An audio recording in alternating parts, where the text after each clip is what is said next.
Yeah. Come on.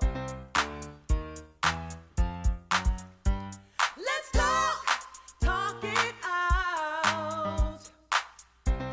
Say what you wanna say.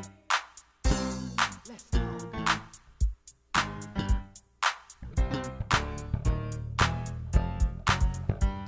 Let's talk whatever you've been through. 'Cause your love will always shine through. Oh, let's talk it out. Come on.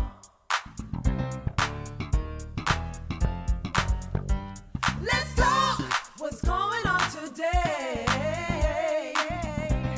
'Cause day is a new day. It's a new day. It's a new day. Let's talk. Let's talk it out. Let's talk it out. Talk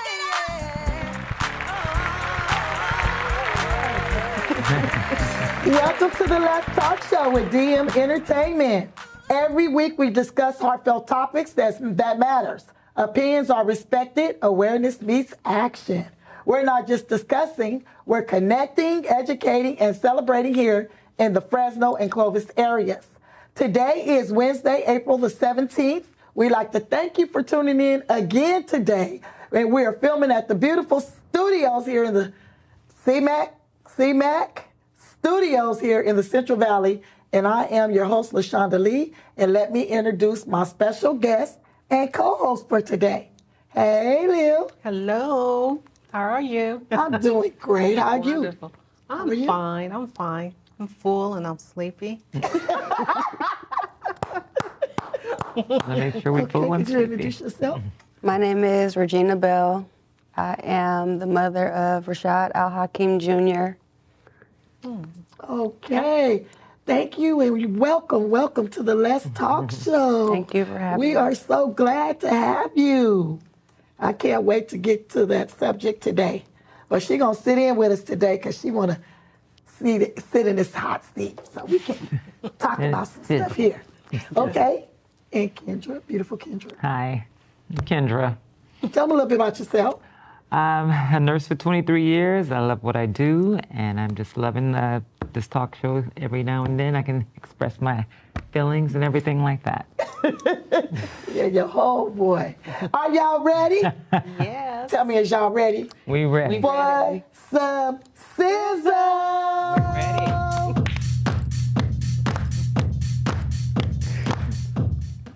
All right. Now, the first Sizzle will be Donald Trump and testifying in his criminal trial. Let's see what he did. Here's how Politico's legal editor describes this historic moment. The fact is that no other person in America, if charged with a diverse panoply of malfeasance that Trump has been accused of, would enjoy the same procedural and structural advantages that Trump has harnessed to great effect as his legal troubles reached a fever pitch over the past 12 months. Michael Cohen is back with us.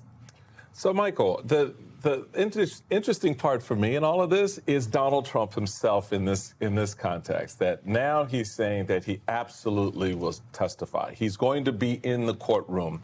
Now, I could have some thoughts about his presence there as a defendant. Yeah, he should be there. But we know that that's more of a prop for him, a stage for him. How do you assess what Donald Trump is saying about being in the courtroom, having him there, you on the stand? That's a dramatic moment, and I think it'll be interesting to see him have to deal with the very people who worked with him, both outside of the presidency and inside of the presidency, now sitting in a witness chair saying, yeah, everything that the prosecutors are saying, that happened. Yeah, well, first of all, he has to be there as a criminal defendant. He has to be there. That's part of the process. But the likelihood of Donald Trump being on the stand is equal to the likelihood of me waking up tomorrow 7'6" and playing center for the New York Knicks. It's not going to happen. It's not going to happen. Kendra, tell me what you think about your homeboy. Oh, my goodness. Actually, it's just becoming like more, I think it's becoming more real to him, though. Like, he is making history. If he's not doing anything else, he's making history. I think he should testify just so, he can kind of get a little taste of what everybody else gets. Yeah. You know, I mean, you know. But like Michael Cohen said, I don't think he's going to testify. He just likes entertainment. He likes to entertain, and that's what he's doing. Oh, yeah, I'll testify, but his lawyers know they better not put him up there. He's not a very good liar. He's not. You know, he's got, 91 counts? I mean, you're not a very good liar. Well, I think he's the top liar. Lily? Drink that soup. Yeah, Donald is special. And Donald need a room, a rubber room, with a white vest. Donald is... He's a straitjacket. Yes, he is. Donald ain't got good sense. And people sitting there say he's smart. And the people that are saying he's smart is pretty dumb. So Not very bright. Not very bright. Yeah, no. And I look at Donald and I'm like, okay, he's talking about he's gonna test a lie. He is not getting up there and doing nothing. He always trying to build things up. Oh, I'm gonna do this, I'm gonna do that. He lying. He's lying. Lying through his hair. The red hair that's sticking out. Girl, I don't know what that is on his head. Somebody's animal skin, hair, fuzz.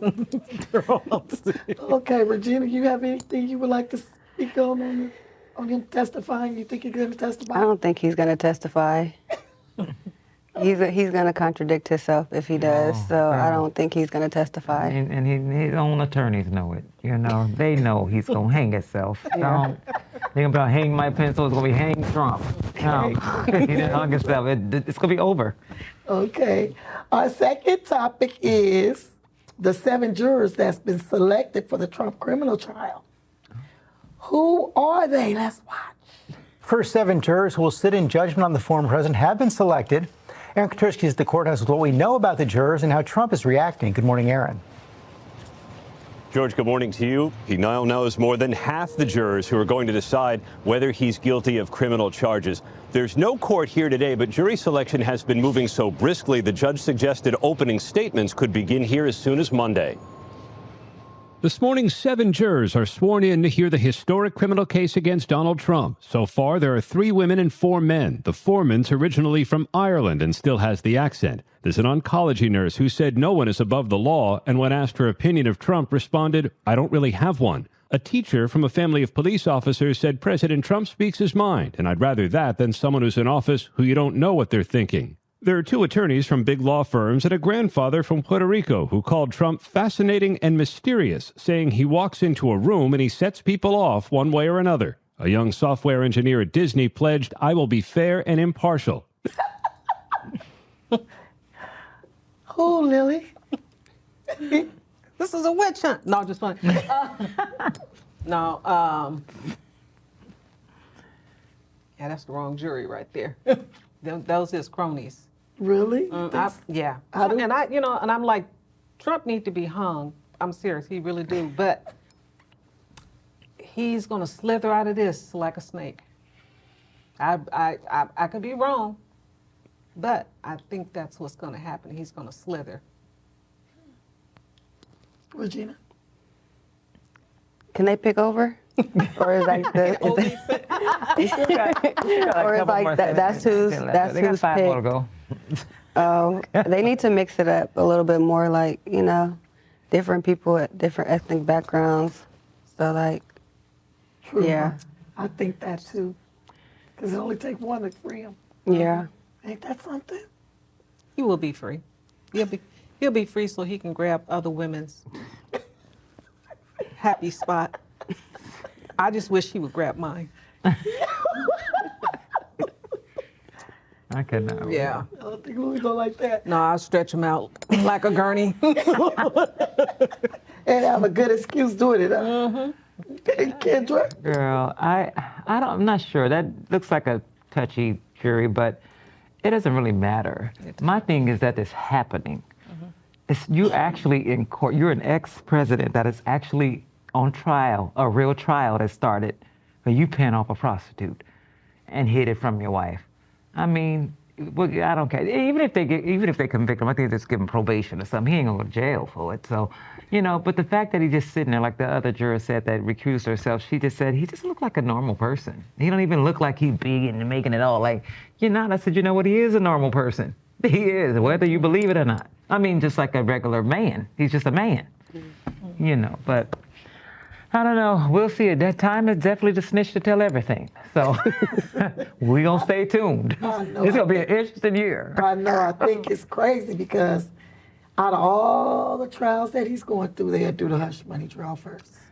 I would think they would do the, January 6th thing off top, but no, they're going to do this case first. So I just think that's not really fair in my, and anybody who's getting our country maybe getting took over or whatever. I guess they care less about that.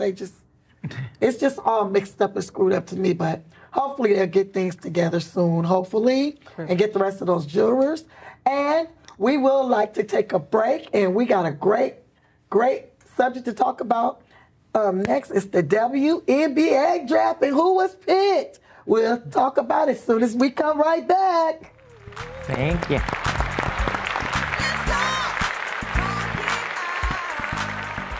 Camilla, super proud of you. Going to number 3 pick to Chicago. You've made us Chicago Sky fans. More importantly, you made us proud. You made your parents, your mom and your sister super proud. And I know all of Brazil are so proud of you, just like us. We love you. We wish you well. And we'll see you in the Windy City.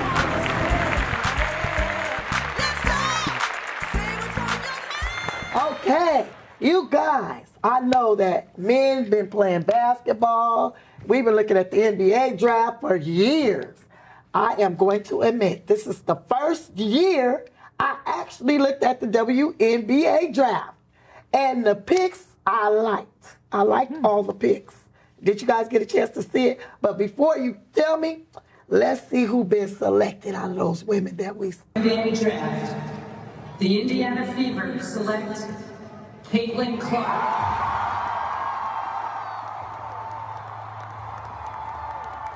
With the 3rd pick in the 2024 WNBA draft, the Chicago Sky select Camila Cardoso, University of South Carolina. Chicago Sky.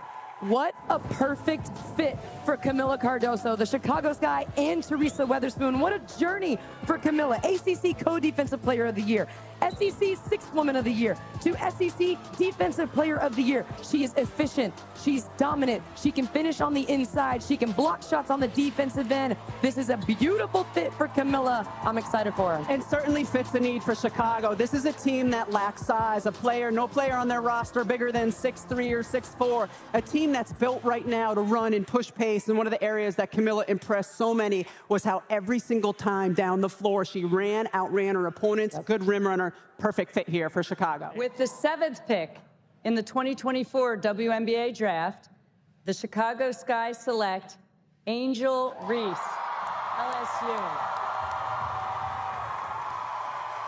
Now Angel Reese, a member of the Chicago Sky. I've called her Angel Relentless Reese. When it comes to passion and energy and love for the game, Angel is at the top tier level. She plays so hard. She has such a high motor. Those are the things that got her here. But her work ethic and the time that she's committed already to putting into her game will keep her in the league. What do you call her? Angel Relentless Reese. Well, she calls herself a dog, and that's certainly the type of player that Teresa Weatherspoon can build around. She's strong, explosive, an elite rebounder, especially when she gets on the offensive glass. This is a great fit for Angel Reese because this is also a Chicago team that can potentially keep both of their first-round picks. So guess what? I'm going to be watching the WNBA this year. Coming up because I'm excited. And she, I want to see, they was playing against each other. Now they're going to be playing on the same team. So I'm excited. Okay, yeah. And Caitlin Clark, the Fever took her. Was it the Fever? I forgot where she's going, but whatever they said, team took her, but she's going to be playing. So I want to be checking her out too. But at least they making it a little bit interesting for us women because You know we weren't paying attention to half of that. Right. Yeah. So that's give us something. What you think about the draft? I think it was nice. I think it was nice. It made me miss being a teenager. I should have been out there, you know. But, and they're very pretty girls. They're not just like some, you know, tomboyish at all. They are very pretty women. I'm glad for them. I just like seeing girls do stuff that the guys think that they can't do. Because sometimes they're better at it. Yeah. Yeah. It's just, it gives us something else to watch. Yeah. Yeah, except the men, because sports aren't just for the guys. Yeah, I'm excited, Lil. Yes, I watched some of the games and I was shocked how well they played. And it just brought me back to, you know, because I'm like 6'3", I could have went to the Right. I'm lying. No, but I should have been playing in the basketball league. I think I'm good enough. But anyway. But no, I'm just happy that it's women's that's doing, I mean, you know, doing something. And I just like the fact that, you know, Miss Angel Reese, I enjoy that. It makes me proud to see our women out there doing their thing. And 167, that's the size my son was. He was 6'7". So she tall, a woman. Yeah. And they taught her English. Oh. So I love the coach. I love her coach. They the one won the championship. So March Madness championship tournament. Yeah. So I'm so happy to see that, and I'm so happy with being back involved. I used to coach for 7 years, but I only coached the 7th and 8th grade girls. But I don't care. We was playing like we was in college. Yeah. I was serious. That's where it starts. It's a stressful job, though. Oh, yeah. But I was serious. Those girls was learning how to do backwards layups, sideways layups. If I could have taught them how to dunk. I could have done alley-oops. I mean, I would have had them to do it. I'm serious. It was a lot of fun, though. I miss coaching. I miss my girls, my teammates. It was one of the best things that I could say that I ever done. I had so much fun doing it, too. Yeah, I played basketball, but my coach, she told me I couldn't play because I got hit and I would fight. And so she told me, this is not for you. Fighting. Okay, we have a special guest today. And she already introduced herself, Ragina. But I wanted to show you a little clip before we turn it over to her to say what she needs to say about what happened to her son. I want you guys to watch this clip. Spores, who pled guilty to felony vehicular manslaughter and felony hit and run in the 2022 death of Hoover High student Rashad Hakim Jr. was sentenced to 5 years in prison yesterday. Rashad's mom spoke in court during the sentencing. CBS 47's Ben Morris has the emotional reaction in the courtroom. Opportunity to break someone else's family because mine is forever broken. Nothing in my life will ever be the same. Spores admitted to hitting 15-year-old Hoover High student Rashad Hakim Jr. as he was crossing the street outside the school on October 4th, 2022. He would die in the hospital on October 10th. His mother, Ragina, was just one of 10 family members to speak as dozens filled the courtroom calling for a life sentence. I'll never get to see him go to prom, graduate, drive a car, have children. Spores was previously charged with DUI and murder, as California state law permits if the driver had a prior DUI conviction, which Spores did. As the years go by, she will be blowing out her candles while we're releasing balloons and visiting a cemetery. And though Spores was sentenced to 5 years in prison, they also were given 860 days of time credits. Their lawyer tells me with those and additional credits, Spores will serve just 16 months in prison. Wow. That's ridiculous. Regina Bell. She lost her son to a drunk driver. I'll call her a drunk driver in 2022. And I cannot understand it. This is going to definitely be part one, because we're going to come back and we're going to revisit this same subject again for Rashad. But could you tell us a little bit about what happened to you? So on October 4th, I sent my son to school. like I do every morning. And before he left the house, he gave me a hug, he gave me a kiss, and he said, I love you, I'll call you when I'm done with practice. And practice is over around 7:30, 8 o'clock. So I got a call at 6 o'clock from one of his friends saying that he got hit by a car and that the car just left.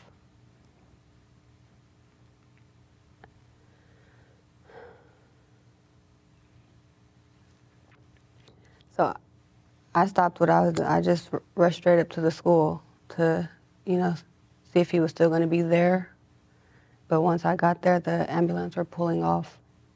So I met him at the hospital. I got to the hospital before the ambulance did.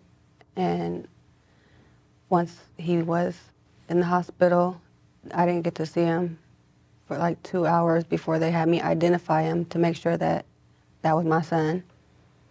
And then they had to get him stable. So more hours passed by.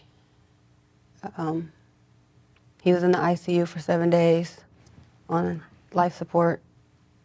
And the doctors did the test and he was brain dead. So we pulled the plug. It's terrible. Wow. Strong woman. To even be able to sit down and tell that story about your son. Tell us a little bit about the kind of person he was. Rashad, he was real soft-spoken. Like he always had a soft voice. Even he had a soft cry when he was a baby. Like you really have to be listening for him to hear him. But he was always soft-spoken. He loves to give hugs. He like lights up a room. He's always want to, you know, play around, be goofy. He had an unbreakable bond with his brother. He taught him how to play basketball. He taught him how to put his 2 fingers up. In every picture you see him, he started off with 1, and then once he turned 2, he started doing 2, and then he just went from 2. So even sometimes he just throws his hands up in the picture just to have his hands up. And I'm like, he even cried one time in my back seat because he wanted to hold his picture like this and put his peace sign up. And I was like, put your hands down. He was like, no, I want to do this. I want to take it like this. Like he really cried about it. But, you know, he was very sweet to everybody. He was so kind-hearted. He reminds me of myself. He likes to check on people to see how they're doing. Like he could just walk up to you and be like, how are you, you know, how you doing? How you feeling? Like a lot of people told me that he would just check on them, and people, especially the kids, they didn't really get that from other kids. So for him to check on them, just to check to see, you know, how they're doing, they said that meant a lot to them. He was always tall and skinny, always tall and skinny. Like I think he was fat for like 2 months as a baby, and then he like stretched right back out. So did he have a big appetite? He did. So he had a huge people appetite, usually and it do. was so surprising because like, where did it go? Because he never gained weight. But the doctor never said that he was underweight. They were just like, you know, he's still growing, but he just only grew taller. How tall was he? He was 5'11". Wow. So he was in the 8th grade by the time he caught up to my height, and I'm 5'9". So by the time he caught up to me, it's like he would just always just come stand next to me and just try to stretch his neck out and stand on his tippy toes, and like I'm almost there, Mom. I'm like, yeah, well, you're not there yet, but I can still bring you down here. Every time.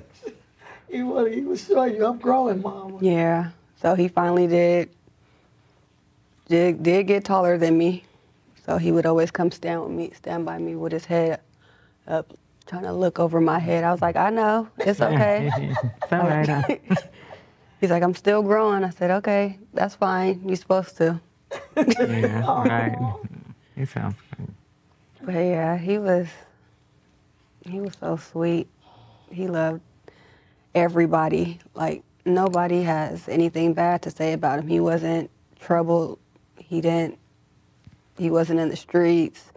You know, once you're a teenager, people start trying to influence you with drinking and smoking, and he used to always turn that stuff down. Like, no, I don't want to do that. I'm a ball player.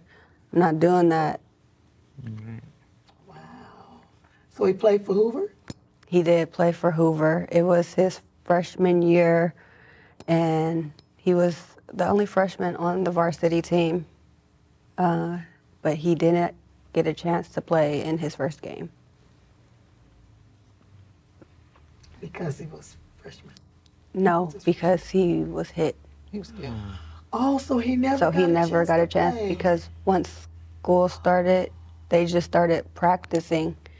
So they never really had an official game. And the game that he was supposed to play in for their first official game, he didn't get a chance to play in it. Okay, now I understand. Oh my goodness. You know, it's just amazing how one day everything can be so good and you can get a phone call and they call it a paradigm shift. And I've been through a paradigm shift in my life a couple of times, but not like one of my sons. So, I mean, it's like somebody just took something and just completely and your whole world is different. It's a whole different world for you now, I'm sure. But you're gonna take this experience with your other son and keep Rashad's name alive, memory alive. And I'm hoping that your son that's here can get that, you know, play ball and still do that in remembrance of his brother. Yeah, so he did play basketball. Both my kids played basketball. Well, they play any sport that I let them play. And I let them play everything just to see, you know, what they like and what they were good at. I'm just here to cheer you on. Like, I don't care what you're playing. Like, my son was in a spelling bee, and I was there in front row cheering him on. So, like, I'm just a supporter. I'm their supporter. That's right. Yeah. So whatever they decide to do, I'm behind them 100%. Good. So both of my kids did play basketball, and my other son, Rodney, actually learned from his brother how to play basketball. He would go to his games. He'll be on the sideline like he was one of the coaches, yelling at him, telling him, you know, I'm just in the crowd cheering because I watch it, you know, I just know shoot the ball, make the hoop. That's all we know. We're not even interested. I don't know, like, the penalties or what they call it. I don't know none of that. I just know get the ball, run down the court, shoot it. Put it in that basket. That's me. Yeah. That's me. So watch the points add up. But, you know, his brother was like a second coach. And since he passed, Rodney hasn't really been into any sports or anything. Like, he's got real antisocial and likes to spend a lot of time alone because, like, they've been together since he was born. Like, he's never been separated from his brother. He spent more time with him than I have. So it was really heartbreaking for him, and he took it hard, and he's still taking it hard, but we're taking it, you know, a day at a time. Yeah. One day at a time. That's all you can do. Yeah. But I want him to get back in sports because he was good at it. Yeah. And, you know, I miss going to the games. I still go to the games, you know, even to Hoover's games. I still go to the games. You know, the players know who I am. They all see me. They all say hi, give me hugs, and, you know, they keep his name alive, too. Wow. That's special. That's your personality, how you treat people, it stays with them. Not only what you do, but how you treat people. And from what I hear, he was a really good person. And people can never forget a person like that. You know, I want to get into a little bit more about what happened to him. But Kendra, did you Could you tell me what you think about the story? My thing is, once a person decides to drink, okay, you have age, you have legal age to do. There are rules to it. You're not supposed to drive. Because when you do make a mistake, I guess like she did, oops, sorry, this is a big mistake. You've just affected an entire family by deciding to do that. And then you get 5 years. I don't understand that at all. I don't know, because but I know that's supposed to carry at least 10 plus. I worked in a prison before, and with people who've done that get way more time than that. I don't understand. Like, what is 18 months?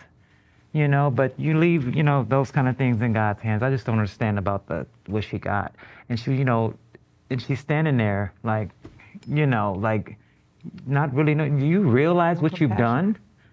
Like, I wouldn't be able to live with myself. I probably wouldn't make it past 18 months. I'd be able to commit suicide or something. I don't know what I'd do, but I wouldn't be able to handle that. But who knows what she's feeling? Who knows what she's going through? Nobody cares. But I think she should have got a lot more time than that. And wait, hold on. And no, it wouldn't change what you have going on. It wouldn't change anything. If they gave her 20, 30 years, it wouldn't change. But it would at least give you some kind of solace that you really messed up. 16, 18 months, they need to be slapped. Sorry. That's true. So unfair. Yeah. Unjust. Lily? Right. I always look at that word justice. Mm-hmm. There is no justice for people of color. No equal. Tell me we all equal. Stop saying that. And I'm sitting there and I'm looking, I'm like, okay, this woman hit this young lady's son, killed him, and you drove away. That's called hit and run. You drove away and then you came back, but people say she stopped at that gas station up the way and she got on the phone and she was talking to somebody because she was on drugs. I don't know what type of drugs she was on, but she was on drugs and she was probably drunk too. And the second offense, right? Yeah. And so then I'm like, so what you getting is like a pat on the hand. Stop. You do better. No. Because a person of color, we would have done something like that. You know good and well that we wouldn't have probably seen the light of day. You already know. I'm sitting there and my heart goes out to you because I lost a son too. And when you was describing your son, that's where I was looking at you because I was trying to hold back my tears. I have pictures of my baby boy, my oldest son, giving peace signs. He always gave peace signs. And when you were saying that, I was looking at you. My son, he was my everything. I understand. I wanted to die when my son passed away. He wasn't hit or anything, but he was, sick. But it killed me, something in me. And the only thing that brought me around was prayer. I had made up in my mind because I had just had another baby and I was trying to give him away. That's how messed up I was. But like I said, I understand your hurt. And I'm gonna tell you, baby, talk about him as much as you can. If you feel like crying, you cry. And I'm gonna tell you, some people say, well, just not focus on that. Focus on that. That's a part of a healing process. Your son that's going through it, that can't shake the fact that his brother is gone, he needs someone to talk to him, to push him. Say, you know what? If you don't do nothing but do it in your brother's name, do it in your brother's name. Say, but you know what? God gonna take care of the rest because the Bible does not lie. It does not lie. And she's gonna reap what she sowed. You know what's gonna happen in that 18 months? Yeah. No, it's a horrible she's gonna reap what she sowed. Yeah. And she was arrogant. She acted like she hadn't done nothing. No remorse whatsoever. You took a life, and it was no remorse. Wow. You were on drugs, and the justice system was not fair. No, not at all. It was not fair at all. So if you do anything in retaliation, then you're wrong. You get in trouble. But see, that would be me. I'm not gonna lie. That would be me. I would be like my father said, I would lay for like a hen lay for a rooster. I would wait for her. But that's me. Movies like that. They do. That's me. I'm Okay, sorry. I understand because that's the love of a mother to her child. It's not so much that like Kendra said, that you just wanted her to be super punished.